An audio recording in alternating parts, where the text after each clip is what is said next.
entrance to the White House.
Since their joint Labor Day campaign appearance in Pittsburgh, adding that he's had to continue to be president at the same time.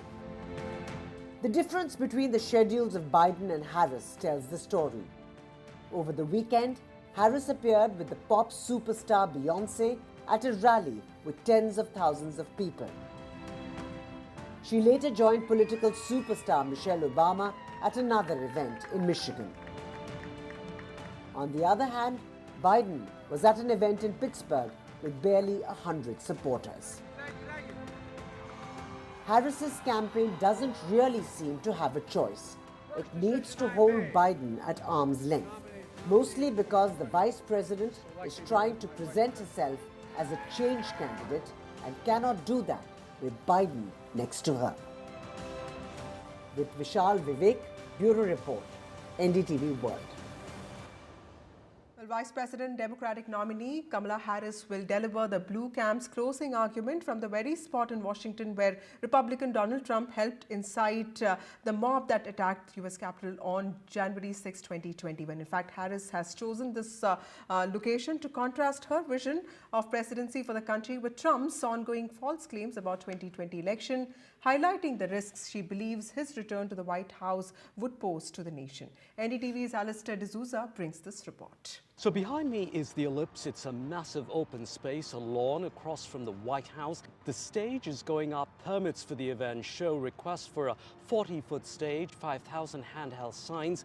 You can see some of the fences and barricades. The security will be extremely tight. Some 20,000 people are expected to attend the event on Tuesday evening. So why this venue? It was here that former President Trump spoke just before the January 6th riot.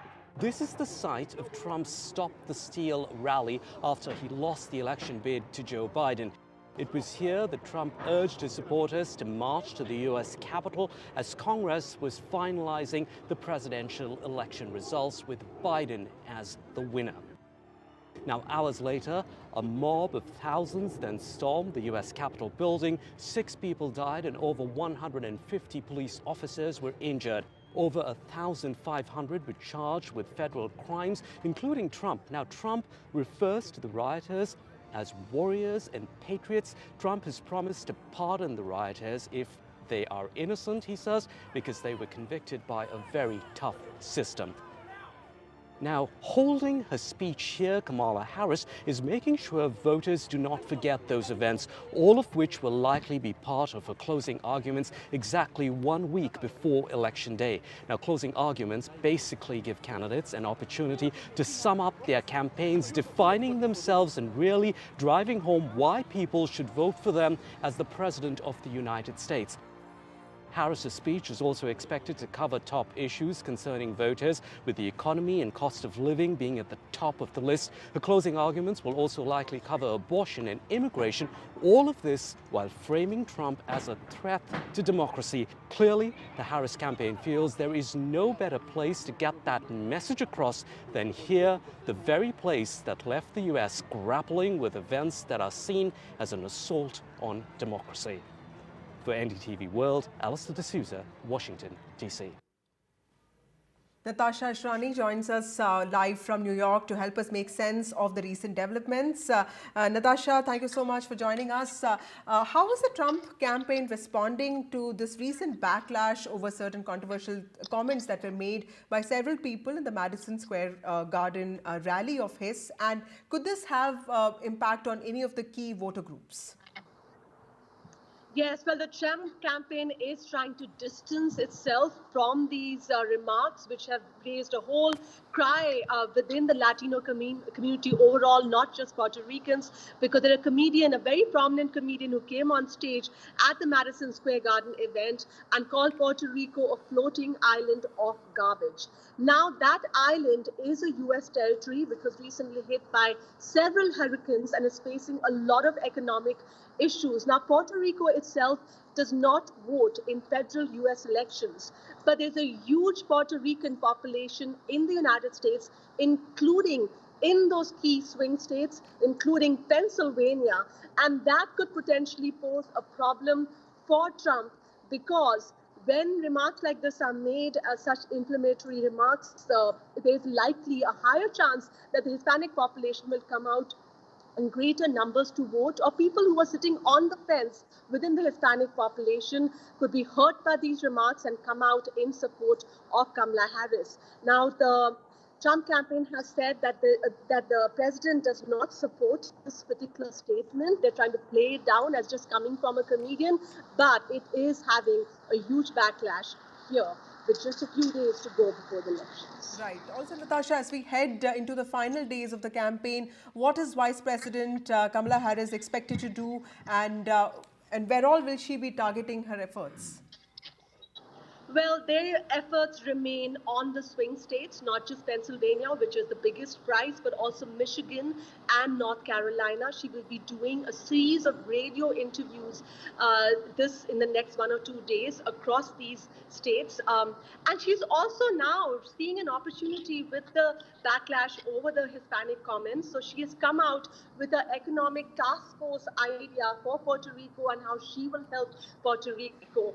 And as Alistair reported on an earlier story, she is going to be at a rally which is expecting about 40,000 people actually in DC at a very symbolic venue, the Ellipse, a little park which is just south of the White House.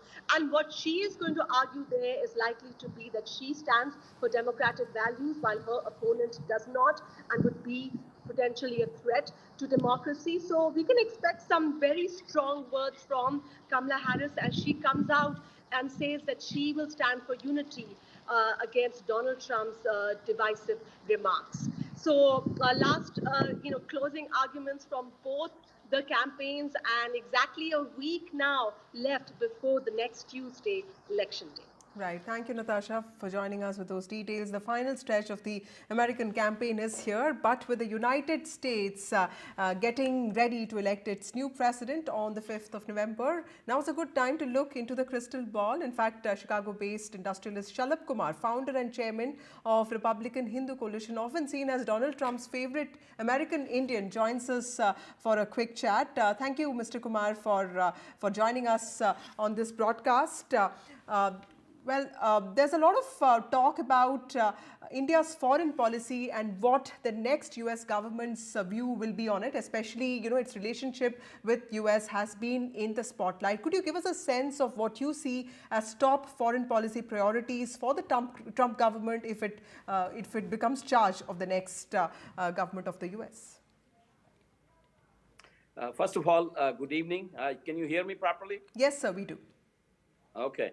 So, yeah, it is a very important subject you are talking about, favorite of mine. That is the relationship between United States and Bharat. for the next administration. And we know where President Trump stands. We also, in a way, know where Kamala Harris stands, and that's not very good.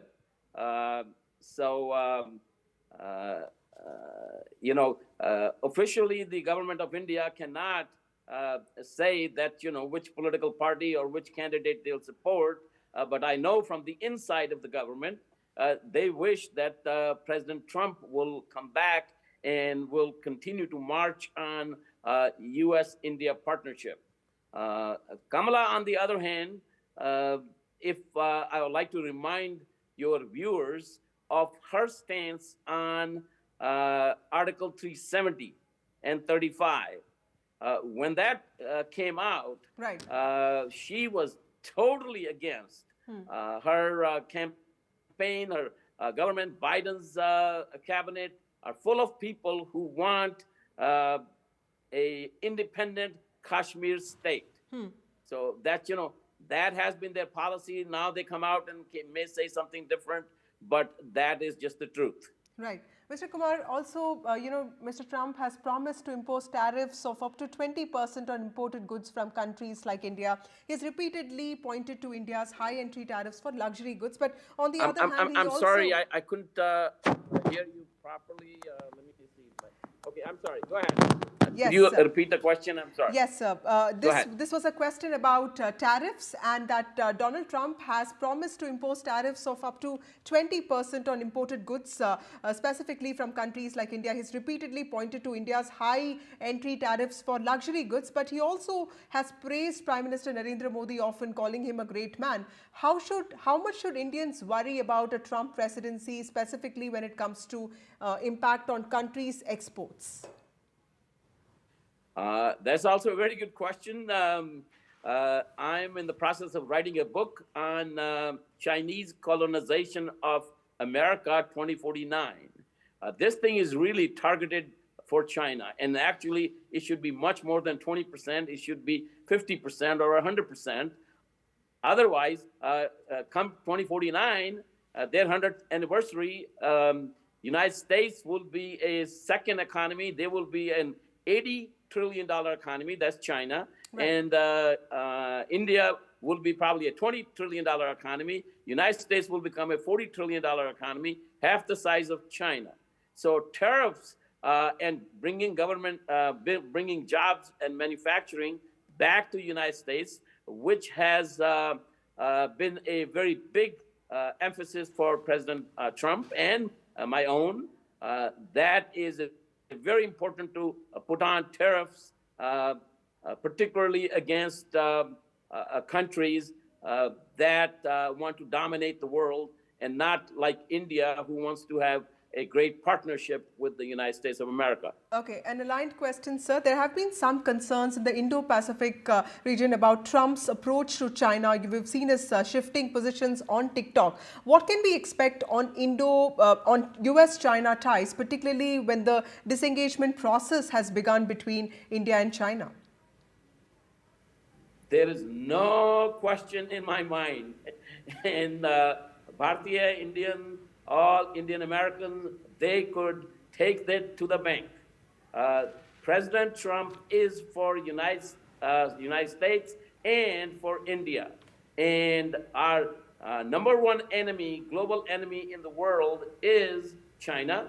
And President Trump, I have had so many conversations with him, with President Trump on this issue of tariffs with China. And at times, actually, I remember my last conversation with him where President Trump had said, Shali, do you think it's a good idea to stop trade with China cold turkey? He used the word cold turkey. That is, China is an existential threat for world democracies, for peace-loving nations, right, for United States of America, for India, and China needs to be controlled. And so there is no question that in Indo-Pacific, United States is with India and right, can try to contain China. Right. Thank you, Shala Kumar, for joining us. That was Shala Kumar speaking to NDTV World on the expectations that Indians can have from a Trump presidency. Moving on, Vice President Kamala Harris has accused former President Donald Trump on Monday of stoking divisions in the society and trying to divide the country after speakers making bigoted and misogynistic remarks packed his rally in Manhattan on Sunday night. Referring to the rally as that nonsense last night at Madison Square Garden, the Vice President said there's a reason why people are exhausted with Donald Trump. The Trump campaign was quick to distance itself from comedian Tony Hinchcliffe's joke, saying that the remark does not reflect the views of Trump or his campaign. But even as Democrats spotlight racist Puerto Rico's insult at Trump rally in the midst of the battle for Latinos, will the rally impact prospects of Donald Trump, specifically amongst community members? Latino voters are a crucial voter base, remember, for the Trump campaign. Also and they are a pivotal community in swing states such as Pennsylvania, and they could make or break the race in swing states. To discuss this, we have with us Raymond Vickery, who is a former U.S. Assistant Secretary of Commerce, also Senior Associate Center for Strategic and International Studies, Wadhwani Chair. Washington, D.C., we have John Conway, Director of Strategy, Republican Voters Against Trump, and he joins us from Washington. We have Puneet Ahluwalia, who's a Republican political strategist. Thank you all of you for joining me on this show. To you, Mr. Vickery, first, tell us the potency of Latinos as a community, as an electoral force, because I was looking at voices from this community, and community members seem to be saying that both parties have failed to address socioeconomic issues, crime, drug abuse, and there are studies, including 2024 Pew Research Center, which say that the number of Latino voters in upcoming election is projected to reach a historic high of 14.7%. Do you think that they are capable of making a difference? And if yes, do you think what happened in Madison Square Garden would impact their votes? Well, thanks very much for having me, and happy Diwali to everyone. Yes, I believe that the Latino vote is very important. In places like Pennsylvania, particularly in the Philadelphia area, the Puerto Rican vote is very important in a swing state. So the Trump campaign was swift to try to distance itself from the derogatory remarks made about Puerto Rico in the warm-up, but they didn't distance themselves from other remarks, remarks implying that the vice president is a prostitute, remarks mocking her heritage, which is Indian and Jamaican, and saying it was Samoan, Malaysian, and they didn't know what it was. The whole tone of the campaign of Trump has been to try to divide and conquer. And I think that what went on in Madison Square Garden is indicative of that, but hopefully people are going to see through that and understand that that is meant to be divisive rather than to unite us. This is a challenge which all democracies face, whether they be in the U.S. or India, and we have to be able to come to grips with it in order to preserve the democratic ways in which these great democracies have functioned in the past. Yes, I think it's a huge mistake to allow these things and then only to disavow Puerto Rican, but leave the other unaddressed, and I don't think it's going to go over well with the Latino voters. Right. Mr. Conway, the concept of criminalizing or vilifying the Latino migrant workers, is it something that the campaign has seen before, or is it something that is new to Mr. Trump? How do you see this, sir?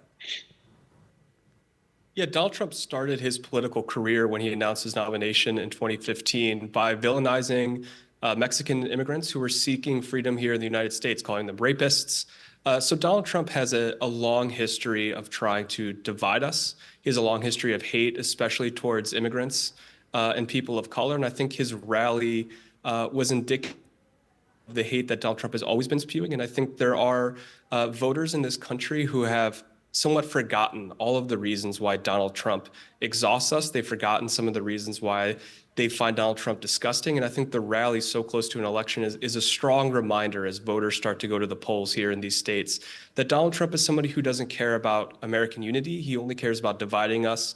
And he doesn't have any respect for people who need to be respected. And so I think going in 7 days before voters are going to go to the polls with this reminder about the type of people that Donald Trump fosters, the type of people that make up the MAGA community, is going to be a strong reminder for voters who are still on the fence about what another 4 years of Donald Trump would look like. Right. Mr. Ahluwalia, some of the things that Kamala Harris is promising, if you look at removing unnecessary degree requirements or even bilingual education, there is an expectation that this might also reach out to Latino voters better. But of course, there are studies which are saying that, Latino voters are also, a little bit of them, some of them are also moving towards Republicans. How is the Republican campaign looking at this, and how has the outreach been like? I saw Mr. Donald Trump also have a roundtable with some of the community members. Has that worked in his favor? Well, most people forget all people who come from different nations become Americans. So why box them? And that's what the Democratic Party always does, is boxing people and playing identity politics. And that's why Kamala Harris, and one day she's Indian, the other day she's a Black American. So it's important for people to understand the United States is for all, one nation under God. And that's the message which President Trump is talking about, is economic independence, economic success, fighting the inflation, which has been under Biden and Kamala Harris leadership. And she's not been able to define herself. And the race has become very, very close. And the early voting is favoring the Republicans, and they're concerned. So their rhetoric has always been to keep calling President Trump a fascist, a mad genius, and all kind of names. And the fact is, to make something about nothing is what they have at this point, because she's been unable to define who she is, what she is, and what policy she's going to will be bringing in to make the American life better, not only domestically but also internationally. So They have no game plan, and that's the reason why they're concerned, and they keep hammering on President Trump. Right. Thank you, Mr. Ahluwalia. Thank you, all of you, for joining me on this broadcast. Latino voters of the United States of America at the center of the electoral campaign in the country. Moving on, Trump confidant Steve Bannon has been released from federal prison just in time for the final stretch leading up to Election Day. In fact, Mr. Bannon, who was the chief executive of Trump's 2016 campaign and a right-wing podcast host, has remained a passionate supporter of the former president, even while serving time in Connecticut since July. He insisted he would still impact the presidential race from behind bars, and that his War Room podcast would continue to mobilize Trump's base. In fact, Mr. Bannon was convicted in 2022 on 2 counts of contempt of Congress for ignoring a subpoena from the House Select Committee investigating the January 6th Capitol attack, and is currently appealing that conviction. Bannon is expected to host his radio program later today. Time for a short break. More news and updates on the other side.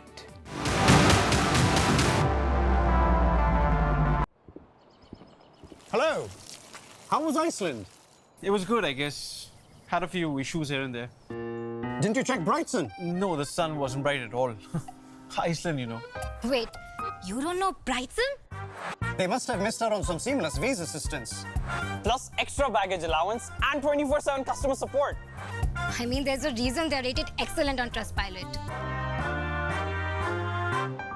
Brighton Travel, making travel brighter. As a dad, I know life's unpredictable. It's all fun and games until it's not. You okay? I want my kids to always be looked after. That's why I'm not putting things off anymore and protecting the life we've built by calling Smart Insurance. Hi, how can I help? Hi, I'd like a quick quote, please. Okay. You can choose a benefit amount up to £750,000 depending on your age. Brilliant. If you're a UK resident aged 18 to 64, you can apply with just a few health and lifestyle questions. For £250,000 of cover, the price starts at just £14.77 a month. That's less than I thought, and could help my wife pay off the mortgage. With our